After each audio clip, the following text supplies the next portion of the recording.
By definition, motorsport is dangerous, but it's a testament to the safety of modern Formula One cars and circuits that serious injuries are rare. Despite this, the open cockpit nature of a Grand Prix machine leaves the driver's head vulnerable to flying wheels, debris, or even the cars themselves. After 5 years of research, the sport's governing body, the FIA, has introduced the Halo, a T-shaped safety cage designed to enhance protection while maintaining the essence of single-seater competition. For Aston Martin Red Bull Racing's drivers, and the wider F1 community for that matter, opinion is divided. The car is very ugly with it, so I keep saying that the rest of the season because I really don't like it. They say it's a bit safer, but you can never make it 100% safe anyway. The Halo, it's visually not the most pretty thing, but it's fine. I think people will just get used to it, and it's there for a reason, you know, it's there for those freak accidents and for head injuries.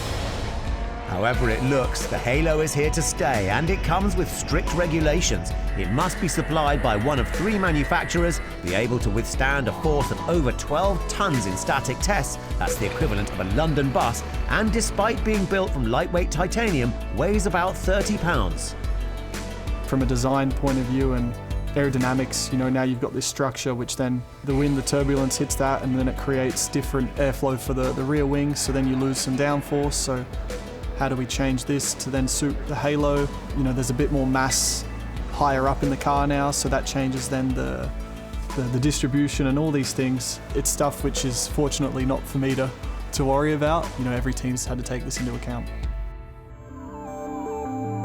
These design challenges are also being tackled in other series. IndyCar successfully trialled an alternative protection device called an AeroScreen on Scott Dixon's car. The concept was rejected by F1, but is popular among some fans who view it as a more aesthetically pleasing alternative.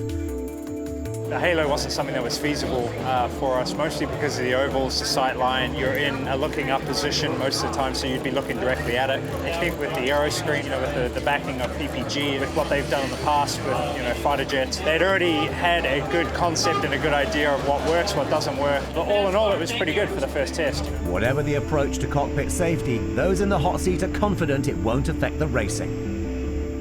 What the fans and viewers need to not get confused or get misled by is that it doesn't change anything what we do racing. Attacking, defending, how much you're willing to put the car on the limit, the Halo doesn't change any of that. Come Sunday afternoon, there are certainly no angels on the F1 grid, but the drivers will be that bit safer with a Halo on board. Is it attractive? No, but were the F1 cars in 2009 attractive when they went to the big front wings and the skinny rear wings? No, I thought they were ugly as hell. But after a few races, like, your eyes just get used to looking at them like that, and it's, yeah, they're ugly, but they're not as ugly as they were a few months ago. So, you know, it's basically, if there's a crash and a part comes flying in the air, if it is going to land in front of you, it could save a death. That's really all it is.